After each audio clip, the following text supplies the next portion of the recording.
Hey guys, welcome back to Themis and Thought. Grab your coffee, water, tea, whatever you're drinking, go and get that. Today we're going to be talking about acculturation fairy tales specifically. This video, before we go any further, was inspired by Erica De Niro TV, the diva. Hopefully your YouTube is flashing here.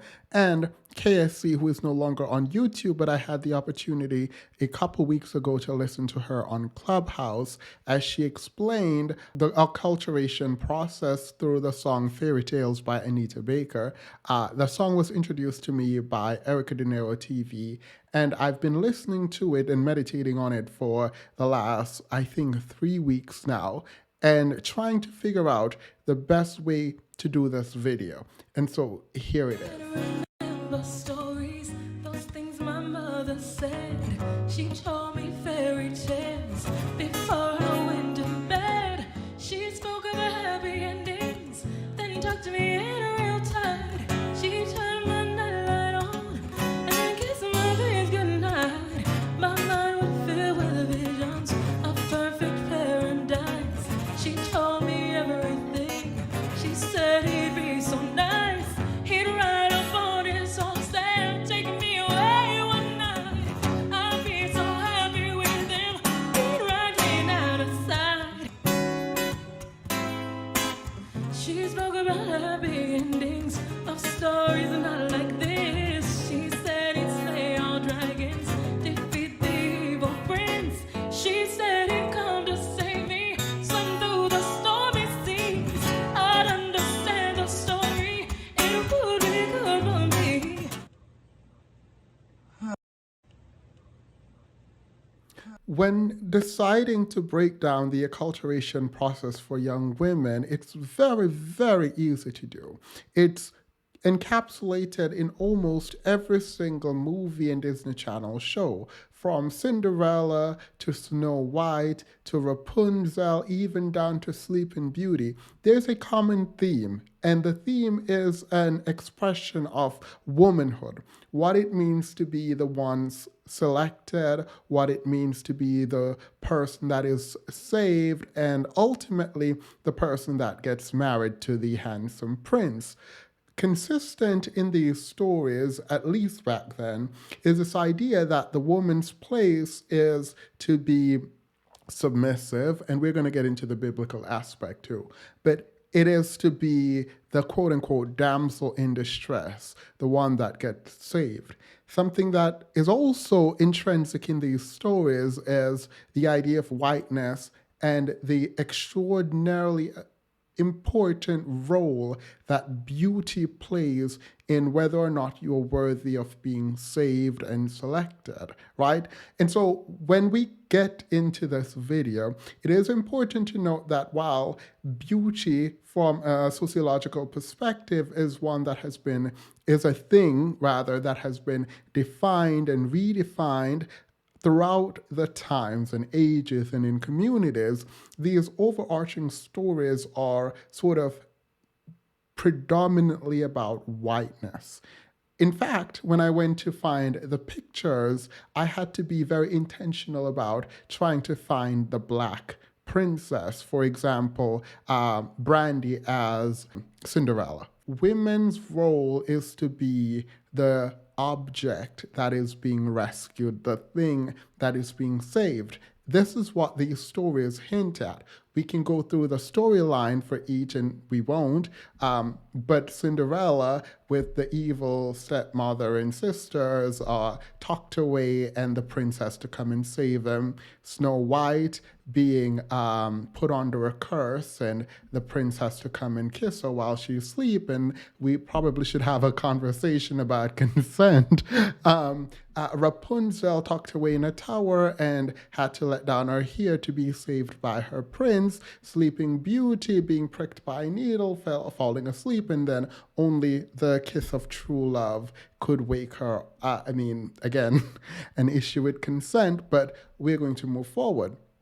All these stories have a young woman who is cursed by another older woman who is then saved by a man, right? So in the imagination of young girls, the idea is that men are going to save them from their wicked older women, right? As a sort of broad stroke. Now, if you break this down, and I think Kendall St. Charles did a beautiful job of talking about the experiences of older women who have been in the culture, who now understands that all the sort of fairy tales being told to them, all the promises about relationship and love were not actually true. But before we get there, we have to go to the Bible, right? And hopefully the flashing across the screen, I haven't done a video in a while, but I'm attempting to make videos again. So we can start at sort of Proverbs 19, verse 13, and which talks about what it means to be a wife and why you should not have a wife that is constantly quarrelsome, right? It's akin to a leaky room, right? Ephesians 5, verse 22 to about 23 says, wives, submit yourself to your own husband as you do to the Lord. So submit to your husband. 23 says, for the husband is the head of the wife, as Christ is the head of the church, his body of which he is the Savior, right? So we're talking about, even from a biblical perspective, the idea of submission. Now, this is not a direct attack on the Bible or Christianity. I always say this when I talk about Christianity because I am also a Christian. I do struggle a lot with my faith, and I take critique in this area, but I also take people teaching me more about the Bible. But as I go through, these are some common sort of Bible verse that we can understand. In fact, we can look to Genesis 2, and we look at the creation of women in the Bible, where a rib is taken from Adam, and then a woman is made to be, quote unquote, his helpmate, and they should go off into the garden, and he should not be lonely. We can go to 1 Timothy 2, where it says, I also want the woman to dress modestly, with decency and propriety, adorning themselves not with elaborate hairstyles or gold or pearls or expensive clothing, but with good deeds, appropriate for women who profess to worship God. A woman should learn in quietness and full submission. I do not permit a woman to teach or to assume an authority over a man. She must be quiet, for Adam was formed first, then Eve. And Adam was not the one deceived. It was the woman who was deceived and became a sinner. But woman will be saved through childbearing, if they continue in faith, love, and holiness with propriety. Then we can go to the Corinthians, right? 1 Corinthians, for example, 11, verse 19. For indeed, man was not created for woman's sake, but women for the man's sake. Again, let's continue. 1 Corinthians 11, verse 15. I just did the research, so this is fresh in my mind, which is why I can do sort of instant recall. I couldn't do this normally. But if a woman has long hair, it is a glory to her, for her hair is given to her for a covering. This, again, women's aesthetic, what a woman should look like, having hair versus not having hair, the meaning of hair, even in the biblical sense. 1 Corinthians 11, verse 7. And by the way, we could also invoke the image of Rapunzel, for example, when we think about hair. And whether or not we should even be adhering to these ideas, separate question, but we'll get into it. So 2 Corinthians 11, verse 7 says, for a man ought not to have his beard covered, since he is the image and glory of God, but the woman is the glory of man. So woman is the glory of man. This is sort of, again, a part of the stories we're being told by the Disney Channel and all those sort of bedtime stories about the prince coming in to save the princess.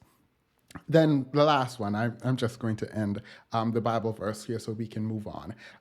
2 Samuel 1, verse 26, and it says, I am distressed for you, my brother Jonathan. You have been very pleasant to me. Your love to me was more powerful than the love of a woman. Now,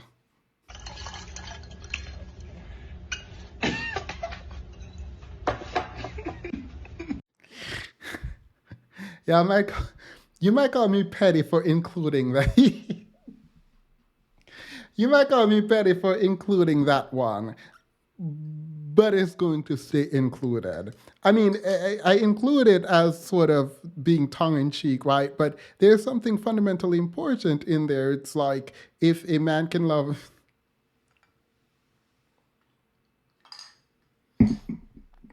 Let me put it up again so you guys can read it. Maybe you don't understand why I'm laughing, and I'm not going to explain it. I am distressed for you, my brother Jonathan. You have been very pleasant to me. Your love to me was more wonderful than, than the love of a woman. Stop laughing. This is serious. But so what we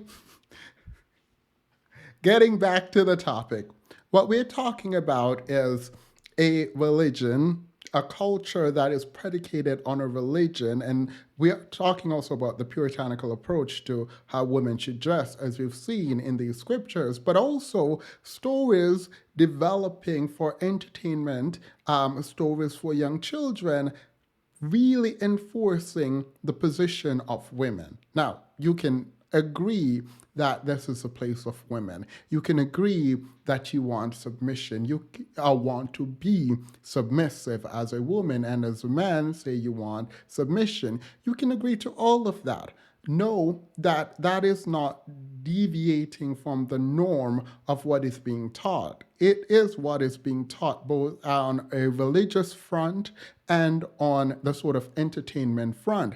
I will highlight, however, here that feminism does come about in Hollywood, it does come about in literature, and a part of the new culture, right? Where women are asserting that they too can protect and defend themselves, and they did not need a prince to come and save them. In fact, they can save themselves. And we'll get into why this might have happened, but just know that from a sociological perspective, from a religious perspective, a historical perspective, even a review of media, right? The culture that we understand promotes that a woman should be saved by a man. A woman comes second to a man, and somehow the submission of a woman is expected by virtue of her womanhood to a man by virtue of his manhood. Now,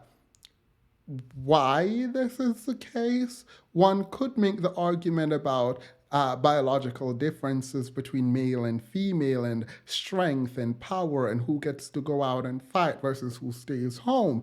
But fact, not every man is stronger than every woman, right? And so they are, even in the sort of overt physical sense, this didn't make sense to me, and it still doesn't fully make sense to me. But when we're talking about the contemporary world where you don't need physical might to go out and defend your person, when you have instruments that both men and women can use to defend themselves, it becomes more confusing.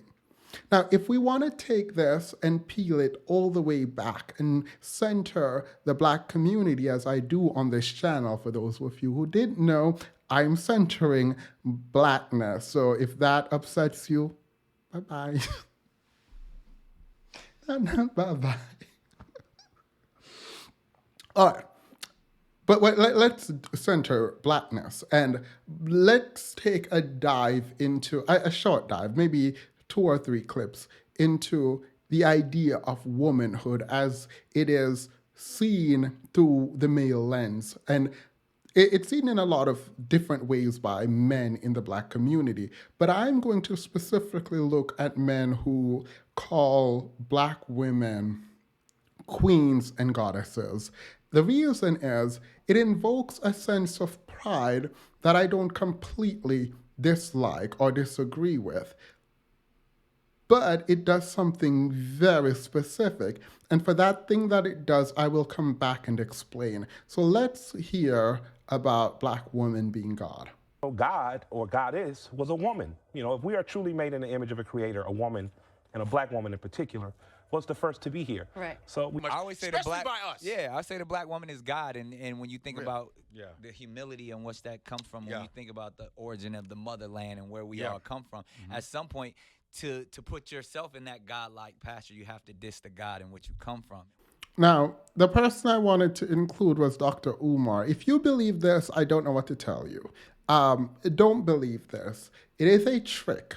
And first of all, Dr. Umar said it, and I'm not going to play Dr. Umar's clip because I already have 2 of Dr. Umar clips that I'm going to play in a moment.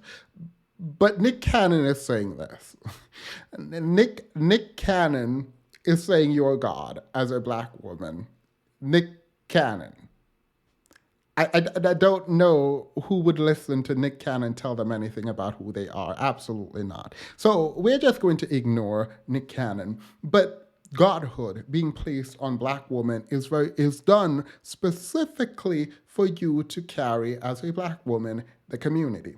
It means that you have power and strength. That's what it means. It's not that you are elevated and you can demand things from people. In fact, in the same clip, they explain how the Black woman is the most disrespected, and they explain that the Black woman is being disrespected by Black men. So these men cannot both think you're God and disrespect you unless you're not the kind of God that needs worshiping, but the kind of God they pray to for favors, for strength, for resources to uplift the community. This is frustrating, hopefully, because on one hand, it is a compliment that anyone would love to take on and say, yes, this is beautiful.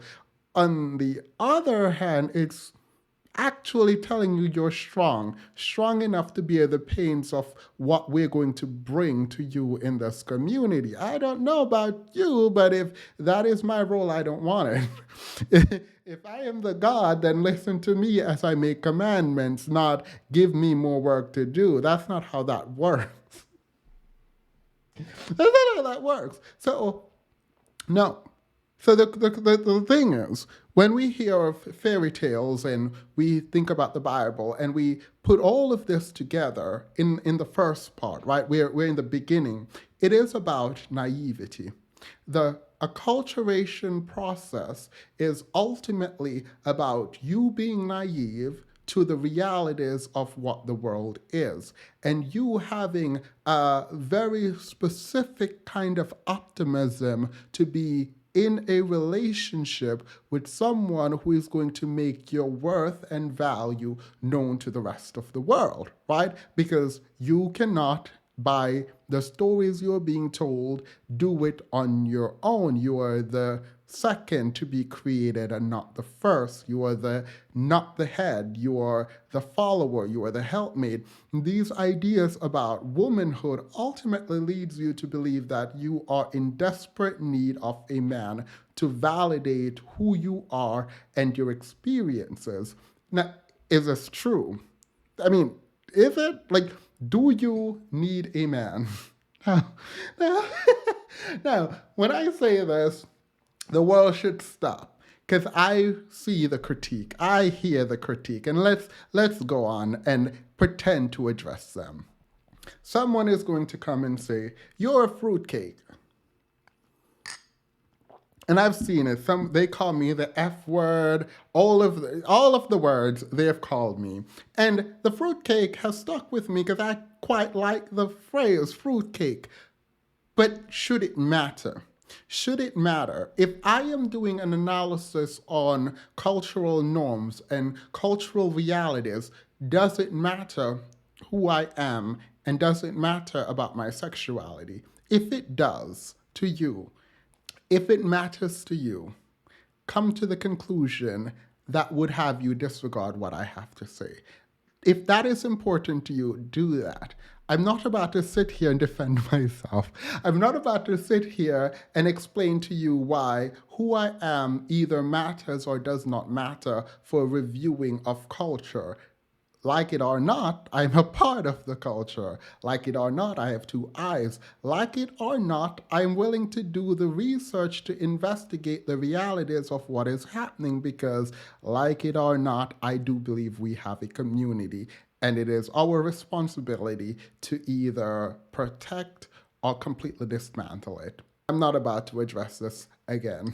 So, good luck with that.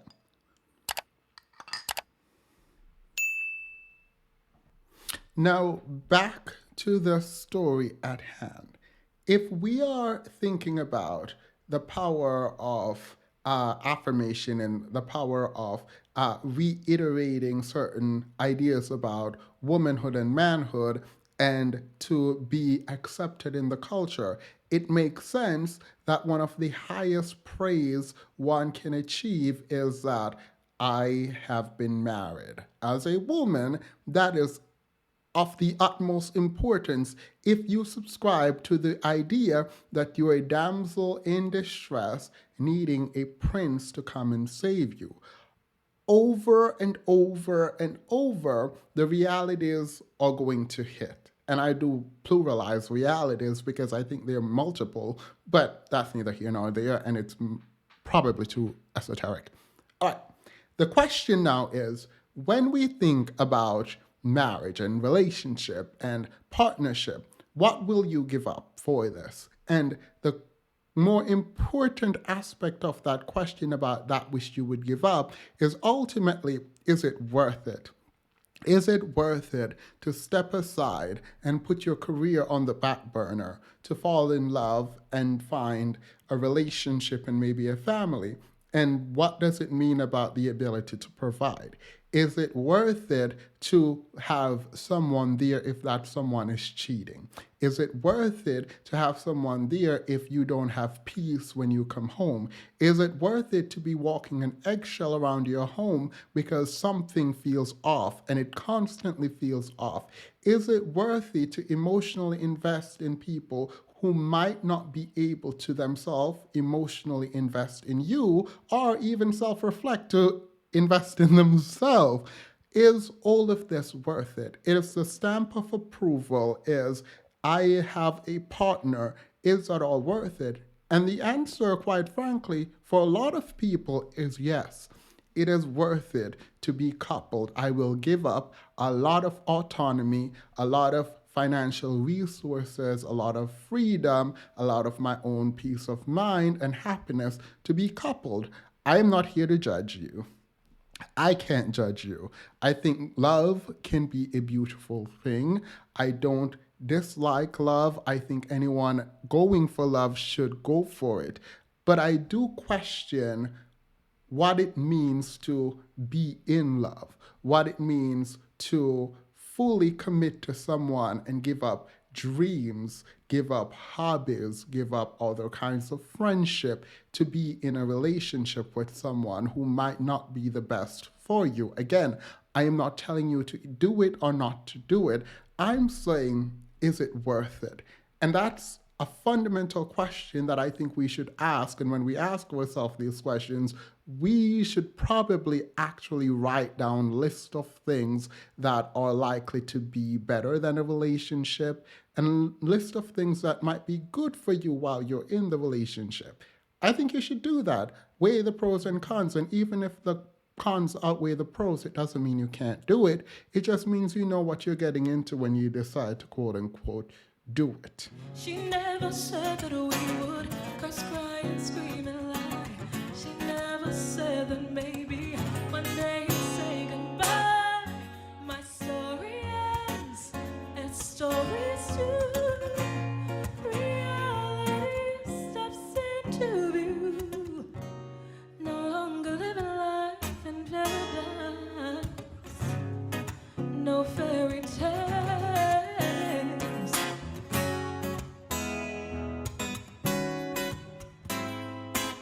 You never came to save me. You let me stand alone out in the wilderness.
the reality is it's quite obvious what's going to happen, right? So one of the reasons I like Anita Baker's song Fairy Tale and why I decided to do this video is because I think we should explore this some more. We should explore what is happening some more and why there has been a shift, right?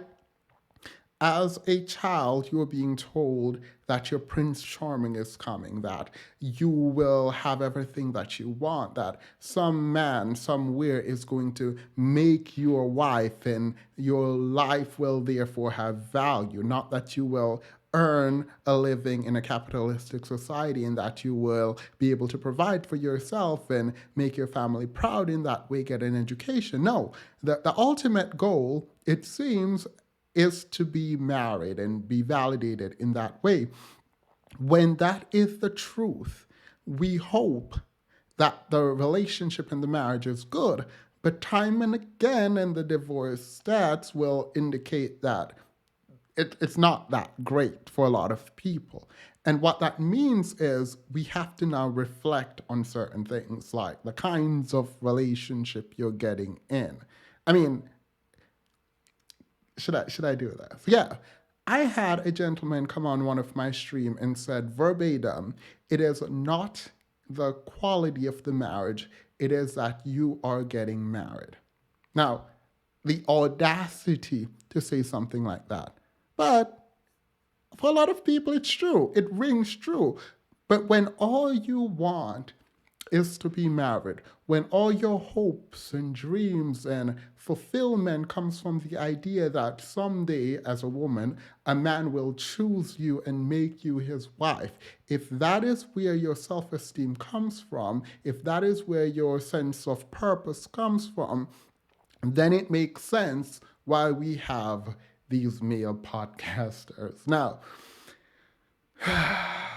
buckle, let me drink mud water. It makes sense why we have these podcasters popping up telling you all kinds of foolishness. Let's start with someone using the Bible, right? Let's start with someone using the Bible to explain to you why your place is less than a man. What's good with you? Health, wealth, peace, prosperity, positivity, clarity, serenity, opportunity, truth, light, and freedom coming to you and coming through you. Today's video is called A Woman's Purpose. If you're feeling the channel, like and subscribe.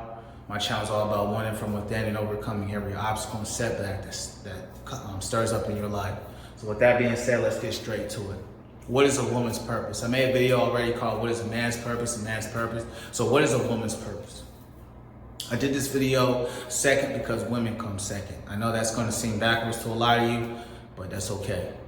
So I'm coming back into the scriptures because I'm God's son and everything I base it off is on the scripture. Let's get straight to it. Man was made first. The Bible says that a woman was made for a man. That's your purpose. If you're a woman watching this video, make it short and sweet. I'm going to tell you your purpose. And, after that, if you're feeling it, you keep watching it. If not, you can click off. A woman's purpose is a man. A woman's purpose is not a child. A woman's purpose is not to be a mother. A woman's purpose is not to be an entrepreneur and a businesswoman and a CEO and a Fortune 500 and all these other things. A woman's purpose is to help a man to conquer and to subdue the earth. It's a woman's purpose to be a helper to her man to fulfill the vision that man has in his heart. That is her purpose. That is your purpose, lady, if you're watching this video. That is your purpose, woman, watching this video.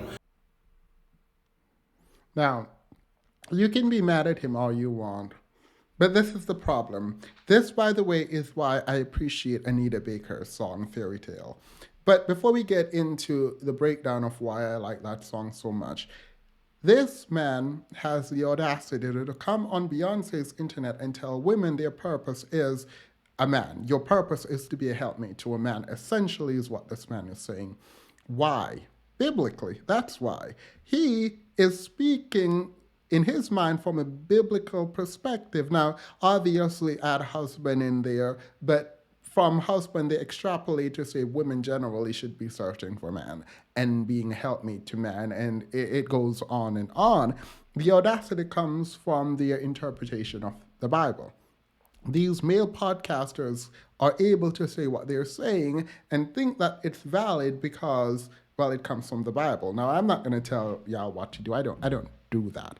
What I can say is I would be extraordinarily disappointed in my daughter if she comes home and thinks that her life is meaningless and has no purpose without a man. That you cannot have purpose but for being with it.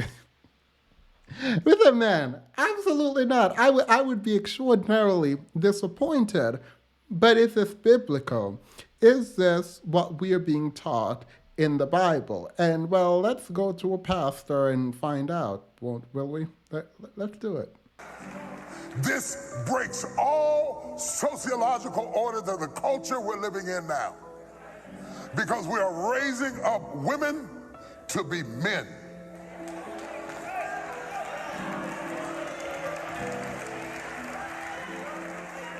And you are not applauded for your femininity. You are applauded in the contemporary society by how tough, rough, nasty, mean, aggressive, hateful, possessive you are, and you are climbing the corporate ladder, but we are losing our families. The gist is we are losing our families because women are being taught to be like men. Not because men are leaving their families, not because women are raising children by themselves while the man is nowhere in sight and not even doing the bare minimum, which is to pay child support. Nope, that's not why the family breakdown is happening in the Black community. What is happening in, as far as Bishop T.G. Jakes things, is that women are raised to be like men. Now, why he believes women are? Because they're quote unquote rough, tough, whatever he says. Because you have a career job, because you don't need a man, you are being masculine. That is what T.D. Jakes want us to believe and accept. But why? Women are not just being raised to go get their career for no reason. Again, the stories of the fairy tale and the prince charming all existed for all race of women, not to ignore that it was mainly about whiteness, but it was there for all groups of women. What happened culturally where women felt like they could no longer depend on men? Can you take a guess? Could women ever depend on men? And by women, I'm not talking generally, I'm specifically talking about the Black community.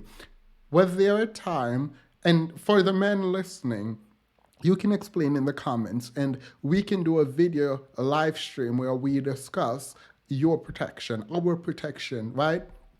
Is there a time in history, American history, Jamaican history, British history, where, and I'm talking about, I guess Jamaica should be excluded, but I'm talking about the Western world. Is there a time where Black women could depend, was there a time where Black women could depend on Black men? In the way that Prince Charming would come to quote unquote save the princess, because what it feels like we are doing is we are raising and indoctrinating young girls in a way that seems inconsistent with their safety. Again, the dependency on men that is being shoved down women's throat, that tells them that they need a man to validate them and they should do anything to obtain a man, because having a man is their primary purpose and goal, is inconsistent with their own safety, their own mental health, and their own security. That is economic security, academic security, political security, and social security, right? And I did say physical security, right? So the question is why? Who benefits? Who benefits from this? It's quite clear who benefits. Don't have to say it. But when we talk about the DEATH, people expiring, right? When we talk about who does that, It seems a bit strange to say those are the people you need, right? When we talk about DV, when we talk about RAPE, trigger warning, I don't know why I'm doing trigger warning after the fact, but I'll end it here. When we talk about the high levels of these realities for women as they walk out into the world, and even before they go out into the world, at home with people who they are supposed to trust, it seems odd to me that the primary focus is not on protection and acculturation processes that would have women be safe in a society that is extraordinarily dangerous to them. And that seems odd to me. That's all I'm saying. But if I'm wrong, get in the comment section and let me know what about. Because this seems odd. The idea of the Prince Charming coming to save you, which is very mainstream, which also requires beauty, an underlying idea that I mentioned earlier that I will not forget to keep mentioning, right? Even with the idea of mirror, mirror on the wall, the witch wasn't doing that because she just wanted to be beautiful. Obviously, there's currency in beauty in a society that is extraordinarily vague. But beauty aside, what we are talking about is a culture that tells you that you need to seek out the help of a man. But it doesn't explain to you that you need protection from other men. That's what's not included. Like, who are the dangerous group or partners? That's what we need to discuss. And why are we expressing this idea that you need to find a man without expressing why? And you don't actually need one. Let's be clear, you don't actually need one. But even those who claim to be protecting black women have a very specific way of hinting at self-esteem, right? I talked about beauty before and just recently about beauty being a kind of currency, but it's also a weapon used by men to explore these ideas about what they can benefit from when it comes to women. For example, telling a woman that she's not as beautiful as she should be or as beautiful as someone else hints at her vanity, right? Her competitive nature. And this idea can take in far beyond just saying it to exploiting it. And now let's look into a psychologist who believes he understands manhood and womanhood enough to explain why women are the way they are. And this is all in relation to men. Like the conversation about men and women never ceases when we talk about men's approach to conversation about culture and relationship online. Obviously, that makes sense. But even as it relates to self-improvement, which is the part I'm not going to get into, their own self-improvement is predicated on womanhood. Makes no sense. I would get into the roommates and why I have so much problems with that over there, but I'm going to leave that alone for now. It's not the video, it's not the time. But let's talk about Dr. Umar. A lot of women think that if they make the outside look better than how they feel about the inside, their self-esteem will go up. Save your money, don't get your tummy tucked. Save your money, don't get your redone. Save your money, don't get your lifted. Save your money, don't do any of those things that you're thinking is going to raise your self-esteem, because it's not. It will raise your public image, but it will not raise your self-esteem, because one of the rules you need to understand about self-esteem is that nothing outside of you can raise it. Let me say it again. Now, he's going to say it again, but I don't want to hear it again. I think it's extraordinarily important that we heard that. And the reason why it's important that we hear that is because it's not just these small little stories about the princess is going to be saved by the prince. It is coupled with attacking women for not being enough, not being beautiful enough, not being strong enough, not being docile enough, not being enough, right? In the fabric of the cultural milieu that currently exists for patriarchy to continue to have a hold, the docile woman is needed. There is this requirement that women be docile. What happens when the paradigm shifts? When women go out and get a job? It already happened. It's been happening in the black community. What happens when women are more educated? What happens when women no longer need men and men no longer have economic control over women? What happens fundamentally to a system that is both patriarchal and, in my mind, misogynistic, right? What happens to that system when not only do the women not need the men, but the women are outperforming the men on metrics, right, that men are supposed to be far ahead of women on? What happens in plain terms when women are out earning men? What happens to that system? Because that is inconsistent with the stories being told about womanhood and manhood and who should be saved by whom. Very clearly, we now have a problem. We wouldn't if they could work together, but if a group of men believe in the system that they should be powerful, more powerful than the women, what happens when these same women are outperforming these men? I think there's going to be a psychological breakdown. Maybe I'm too pessimistic. I'm usually very optimistic, but that seems very strange to happen in a system that is supposed to be patriarchal. It seems very odd. I'm theorizing now, obviously, but that seems very odd. Now, you can ignore those questions, but don't ignore this one. Why is this happening? Why are women no longer dependent on men?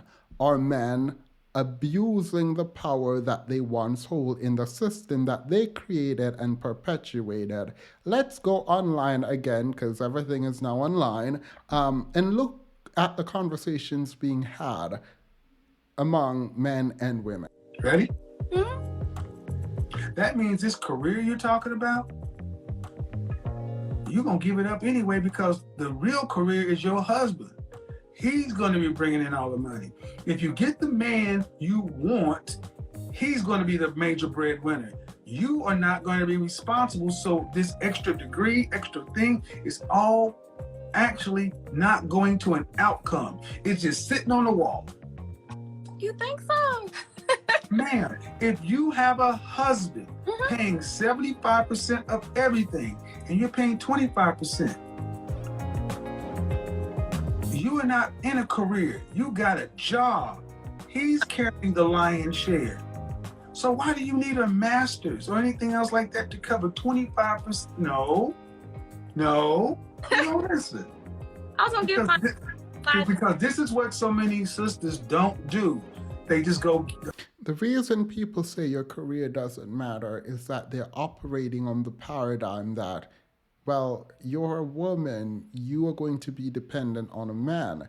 The interesting part about that is the reality in the black community specifically, where black women aren't actually dependent on black men. They can't. Like,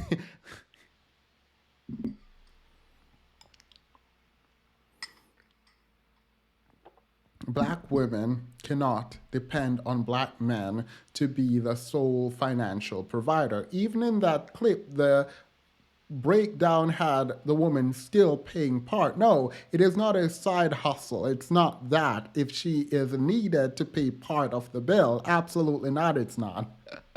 Absolutely not, it's not. But as the conversations online get more and more degenerate, we get to the point where this. Things. She never said anything about that. Only thing she talks about is masculine traits. Her being super confident and successful, and what does that got to do for a guy? See, that's what turns you ladies on. So you think that, oh, since men are turned on, or we're turned on by that, so men should be turned on too. No, you're confused. You have to understand what us men want. And this is why you women are always single. You're always getting pumped and dumped. You're getting ran through. and guys don't want to invest and really want to be with you, they don't want to go outside their house with you, is because you don't have feminine qualities. You have neglected those. And you said, okay, well, forget being a lady. Being a lady and being feminine is weak. Being submissive is weak. And don't let them do you like that, girl. Chase the bag, secure the bag. Now you want to think like a man. What that's doing is turning men off.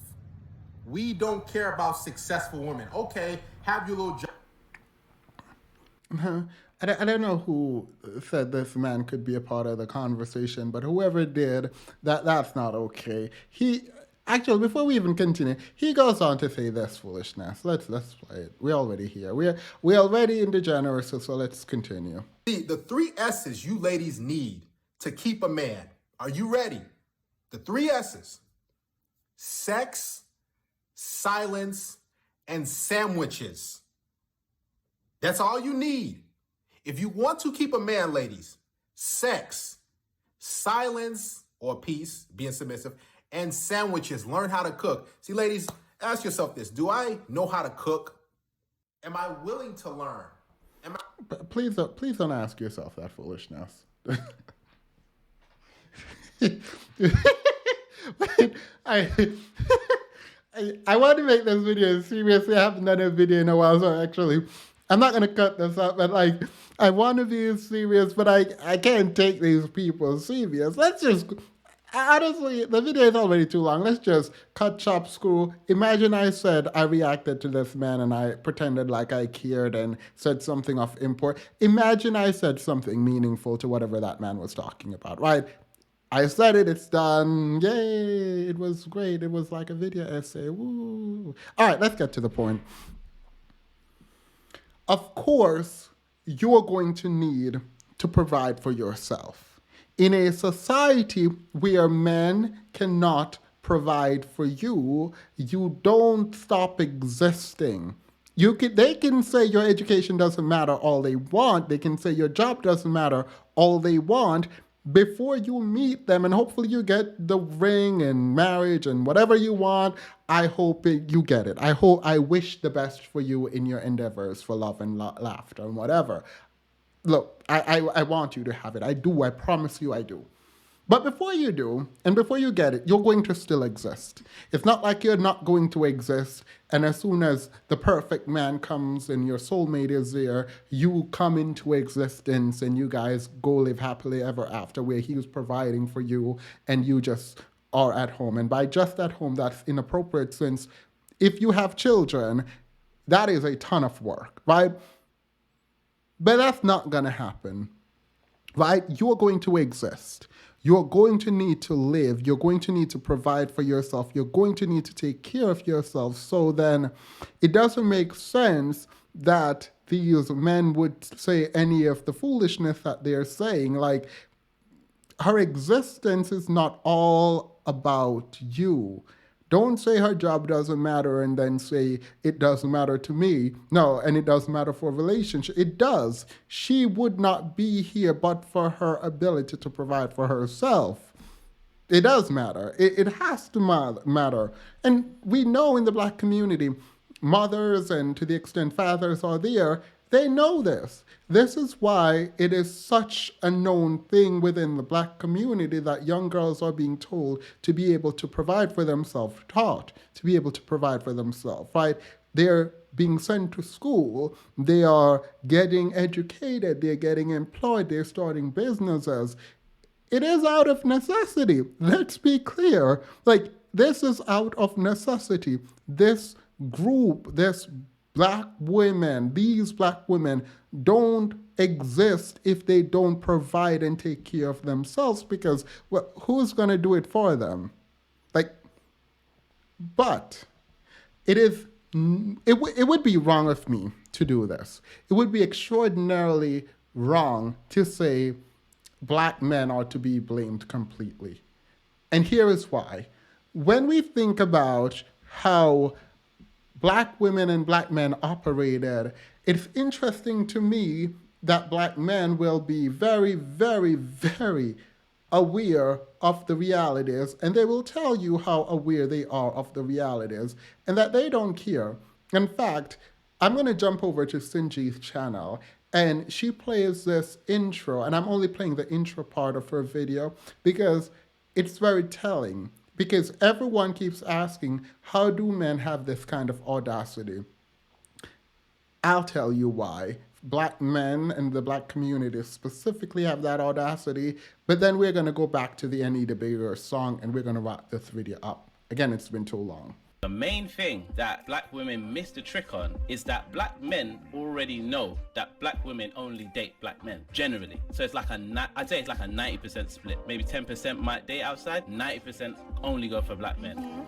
So that means we already know your hand. So we already know, oh, you need this, you need that, you need blah, blah, blah, blah, blah, blah, blah. But actually, you're only gonna date me. So me existing, I'm already good enough. Not realistically, but I mean, as in you're only gonna select from me, and there's no real way I'm gonna lose you because you're not gonna look anywhere else. So, if that is the case within the community, the audacity comes from the reality that these men are fully aware of their position in the minds and consciousness of black women. So not only are we in the community being indoctrinated in certain ways, but these ways that we're getting indoctrinated in are very inconsistent with how to properly function in the world. What do I mean? Again, let's break this down and we can end soon. Here we have Anita Baker. Her song Fairytales starts off with a mother telling a daughter about the world and how beautiful it is, and one day she's going to find love, and that love is going to make her fulfilled, and that is just what's going to happen, and she'll be happy and live happily ever after. Anita Baker's in the song and the story she's telling, she grows up and she realizes, oh, wait, no, mom didn't tell me everything.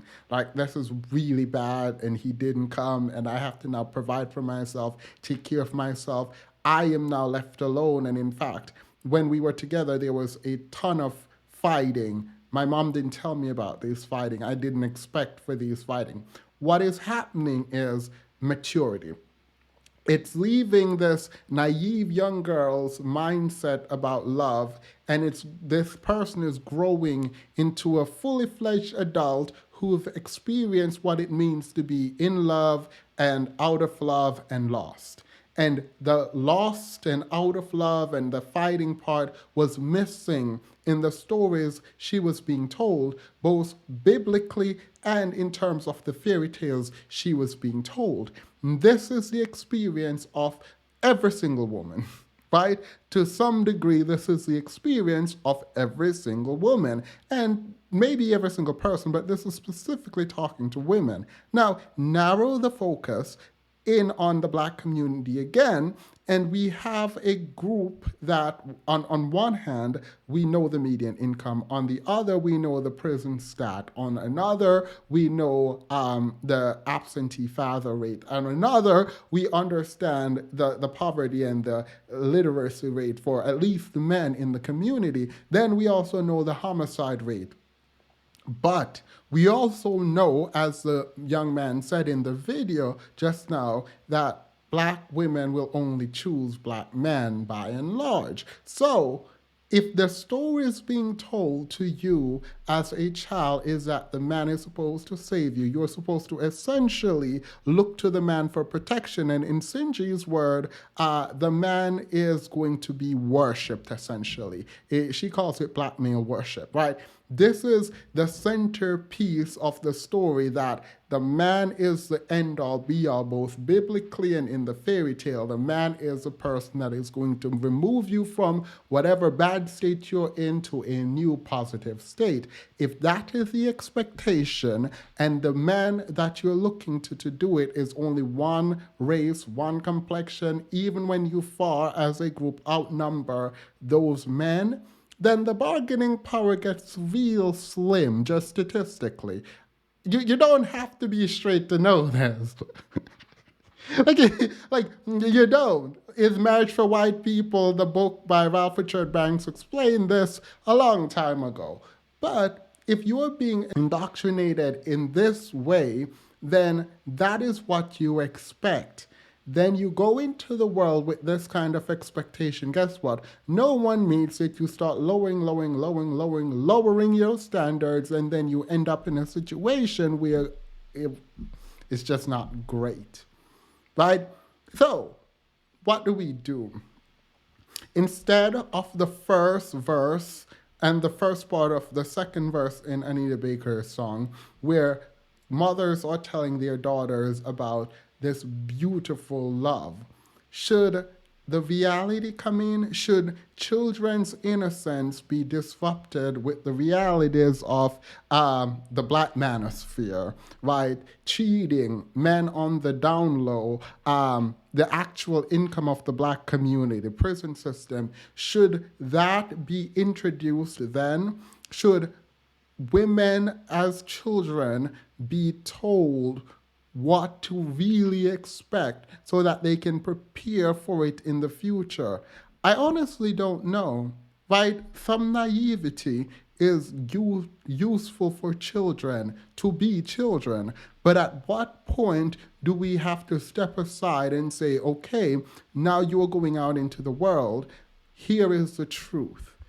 Is that a requirement, and should that be a requirement for parents and women involved with young girls growing up? I think it should be, but I don't know at what stage the truth needs to be told. Is it through experience?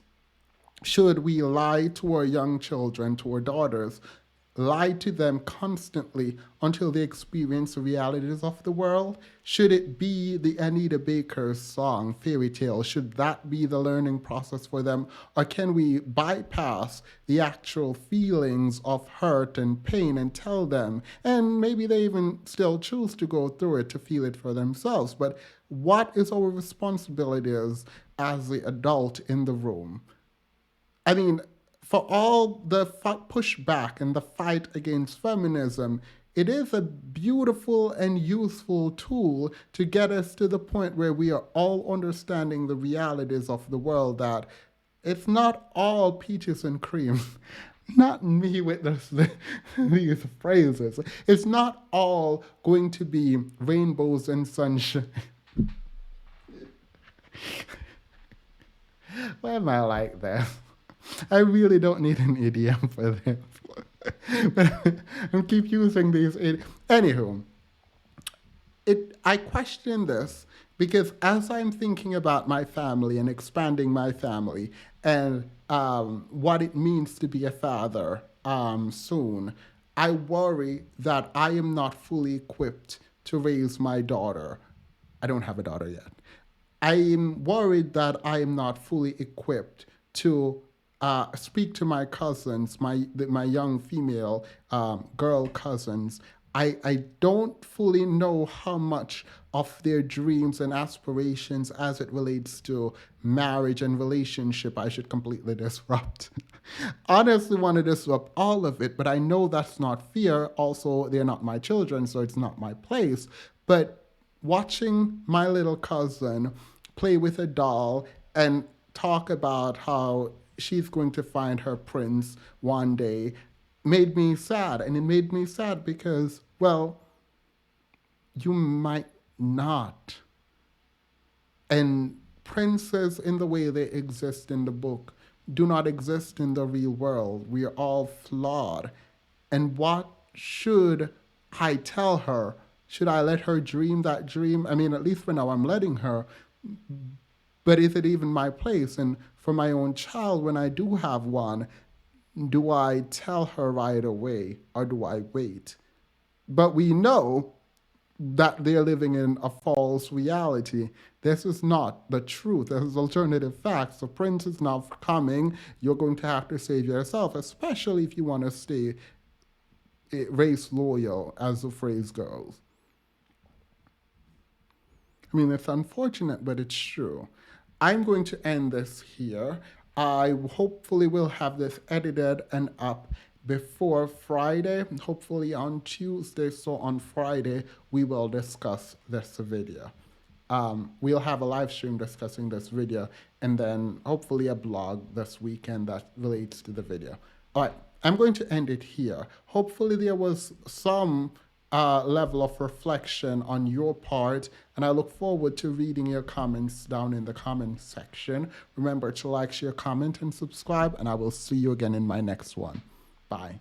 Oh, also, watch and listen to Anita Baker's Fairy Tale. That is a beautiful, beautiful song. Absolutely love it. It has been on replay for the last 3 weeks. Bye.